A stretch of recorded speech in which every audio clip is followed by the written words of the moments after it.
Kritik diri berlebih tidak akan buat kamu jadi lebih baik. Kemungkinan besar kamu bisa saja semakin buruk. Halo semuanya, nama saya Michael. Selamat datang di channel saya, Sikutu Buku. Kali ini saya akan bahas bagaimana cara kita bisa lebih baik kepada diri sendiri. Hidup kadang bisa sangat menantang dan muncul sesuatu yang berada di luar kendali. Ketika situasinya sedang baik, mudah untuk bersikap positif pada diri sendiri. Tapi ketika situasinya sulit, kadang kita kesulitan mengontrol perasaan. Mungkin kita tergoda untuk menyalahkan diri atas keputusan buruk yang kita ambil di masa lalu. Tapi sebenarnya ada pendekatan yang lebih baik. Bagaimana bila kita mulai memperlakukan diri kita selayaknya seorang sahabat? Mungkin saja ketika kita mengambil keputusan yang buruk karena sebenarnya kita butuh pelukan hangat, bukan cacian dan makian dari diri sendiri. Sebelum kita mulai, buat kalian yang mau support channel ini agar terus berkarya, caranya gampang banget. Kalian cukup klik subscribe dan nyalakan loncengnya. Dukungan kalian membantu banget supaya kita bisa rutin posting dan bersama-sama belajar di channel ini.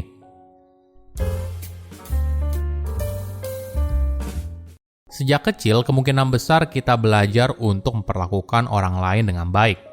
Tapi sayangnya, ketika kita menghadapi diri sendiri, kita justru kesulitan dalam menjalankannya. Kita tidak memperlakukan diri kita sebagai seorang teman baik atau orang yang kita cintai. Kadang kita justru terlalu keras dan terus-menerus menyalahkan diri atas kesalahan masa lalu. Kamu selalu saja gagal. Orang lain hidupnya sukses, tapi kamu masih gini-gini aja. Kamu belum berusaha cukup keras. Suara kritik diri ini saking kerasnya bisa membuat kita terjebak dalam pikiran negatif. Nah, coba bayangkan skenario ini. Teman baik kamu melakukan kesalahan dan dia menyesal. Lalu cerita ke kamu, apa responnya? Kemungkinan besar kamu akan mencoba menghibur dan mengatakan, ya udah nggak apa-apa, lain kali kamu bisa lebih baik kok. Kenapa kita tidak melakukan hal yang sama pada diri sendiri? Kenapa kita tidak bisa mengasihi diri sendiri seperti kita mengasihi orang lain? Ini merupakan latihan yang harus kita lakukan untuk menciptakan hubungan yang lebih baik dengan diri kita sendiri. Pada akhirnya, hubungan ini justru bisa mengarahkan hidup kita ke arah yang lebih positif. Ketika bicara perubahan, kita seringkali beranggapan kalau kita harus keras kepada diri kita sendiri. Jika kita tidak disiplin dan keras, maka kita akan sulit berubah. Apakah ini pendekatan yang tepat? Misalnya, kamu mengalami hari yang panjang dan melelahkan. Lalu kamu memilih makanan yang tidak sehat. Mungkin setelah makan atau keesokan harinya, kamu menyesal karena sebenarnya kamu sedang dalam program diet. Tapi apakah ini sebenarnya tanda kalau kamu butuh pelukan? Ini adalah perspektif lain dalam menghadapi situasi yang tidak ideal dengan cara mengasihi diri. Mungkin saja ketika kita sudah lebih mengasihi diri sendiri, kita justru memberikan respon yang lebih baik ketika berada dalam situasi atau kondisi negatif.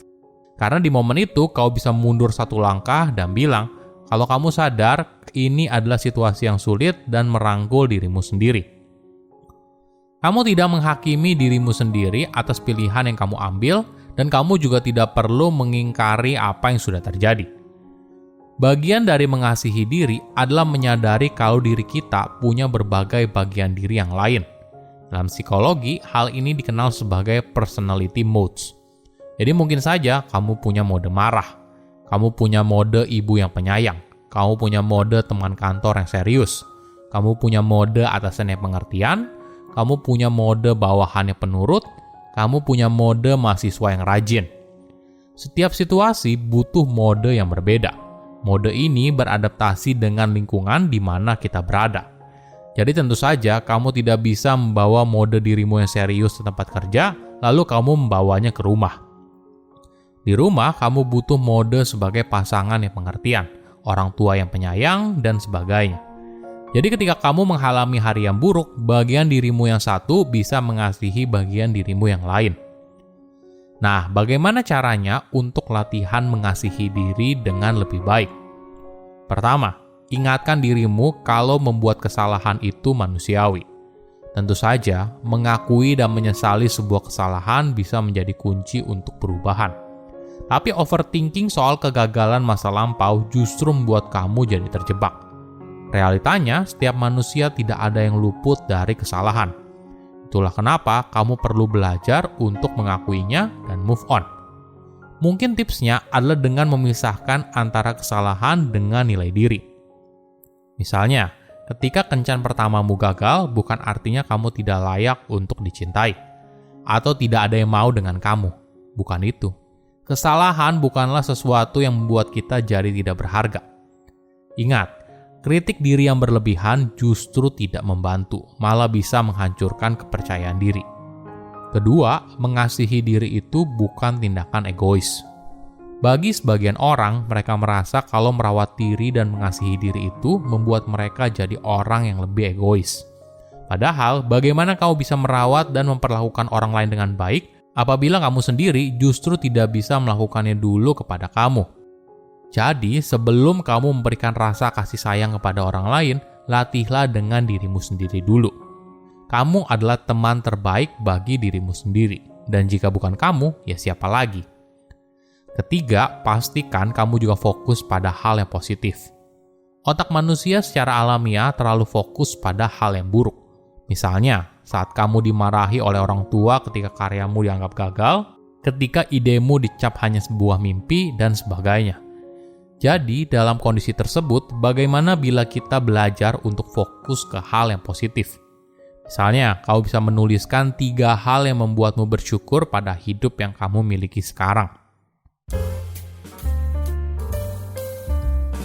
Ternyata ada banyak manfaat loh dari mengasihi diri sendiri. Banyak riset seringkali menghubungkan mengasihi diri sendiri dengan kebahagiaan dan kesejahteraan. Menariknya, orang yang bisa mengasihi diri sendiri cenderung lebih sehat secara fisik dan juga mental. Kenapa? Karena kamu mengalami tingkat stres yang lebih rendah ketika kamu tidak memperlakukan dirimu sendiri. Kamu tidak memberikan penghakiman kalau kamu adalah pribadi yang buruk dan sebagainya. Nah, jika sudah, jangan lupa untuk merawat diri. Ini adalah cara kamu memperlakukan diri sendiri dengan penuh kasih sayang. Kamu perlu tahu kapan kamu butuh untuk istirahat sejenak sebelum mulai beraktivitas lagi. Hal paling sederhana, jika kamu pekerja kantoran, jangan lupa ambil cuti. Ada beberapa orang yang cutinya sampai angus karena dia tidak sempat ambil cuti. Pekerjaan memang tidak ada habisnya. Jika kamu tidak meluangkan waktu untuk istirahat, maka waktu itu tidak akan pernah ada. Tapi waktu istirahat tidak perlu harus liburan panjang kok. Kadang bisa sesederhana 30 menit olahraga, membaca buku, jalan santai, dan sebagainya. Atau sesederhana meluangkan waktu 5 menit untuk duduk santai sambil menikmati segelas kopi. Ada sudut pandang yang menarik. Ketika kamu sedang butuh break dari hari yang panjang, lalu kamu makan mie instan di rumah. Tapi kamu bisa dong tidak makan semuanya. Misalnya kamu hanya makan setengah. Dengan begitu, kamu jadi tidak merasa menyesal setelahnya atau malah menyalahkan diri. Kamu memberikan dirimu kesempatan untuk menikmati apa yang kamu sukai dan tidak terjebak dalam pikiran negatif. Silahkan komen di kolom komentar pelajaran apa yang kalian dapat ketika tahu informasi ini. Selain itu, komen juga mau tahu informasi apa lagi yang saya review di video berikutnya.